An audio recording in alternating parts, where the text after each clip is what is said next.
எப்போவாவது உங்களுடைய குழந்தைககிட்டயோ, இல்ல உங்களுடைய நெருக்கமானவர்களுடைய குழந்தைககிட்டயோ கேட்டிருக்கீங்களா? வளர்ந்ததும் நீ என்ன ஆகப் போறன்னு? சரி, இந்த கதையில ஒரு குழந்தை சுவாரஸ்யமா ஒரு பதில சொல்லியிருக்கு. என்ன சொல்லியிருக்கான்னு பார்க்கலாமா? வாங்க பார்க்கலாம். வகுப்பாசிரியர் குழந்தைங்க கிட்ட எல்லாம் கேட்குறாங்க, "நீ வளர்ந்ததுக்கு அப்புறமா என்ன ஆகப் போற?" அப்படின்னு சொல்லிட்டு. எல்லாருக்குமே ஒவ்வொரு கனவு இருக்கும் இல்லையா? நமக்கு கூட குழந்தைங்களா இருக்கும்போது ஒரு கனவு கண்டிப்பா இருந்திருக்கும்.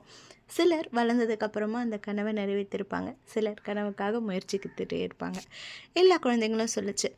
ஒரு குழந்தை, "நான் மருத்துவர் ஆகப் போறேன்." இன்னொரு குழந்தை, "நான் இன்ஜினியர்." இன்னொரு குழந்தை, "நான் விஞ்ஞானி." ஒரு குழந்தை, "ஆசிரியர்." இந்த மாதிரி எல்லாரும் சொல்லிக்கிட்டே இருந்தாங்க. ஒரு கொஞ்ச நேரம் கழித்து ஒரு குழந்தையோட தருணம் வந்தது. அப்போ ஆசிரியர் அந்த குழந்தைய பார்த்து கேட்குறாங்க, "நீ வளர்ந்ததுக்கப்புறமா என்னவாக போகிற?" அந்த குழந்தை அமைதியாகவே இருந்தான். கொஞ்ச நேரம் ஆச்சு. மறுபடியும் ஆசிரியர் பொறுமையாகவே கேட்குறாரு, "அப்பா, நீ வளர்ந்ததுக்கு அப்புறமா என்னவாக போகிற?" அப்படின்னு.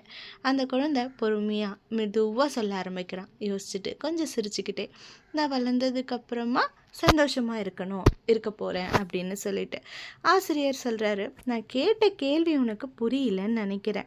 நான் என்ன கேட்டேன்னா, நீ வளர்ந்ததுக்கு அப்புறமா என்னவாக போகிற அப்படின்னு சொல்லிட்டு."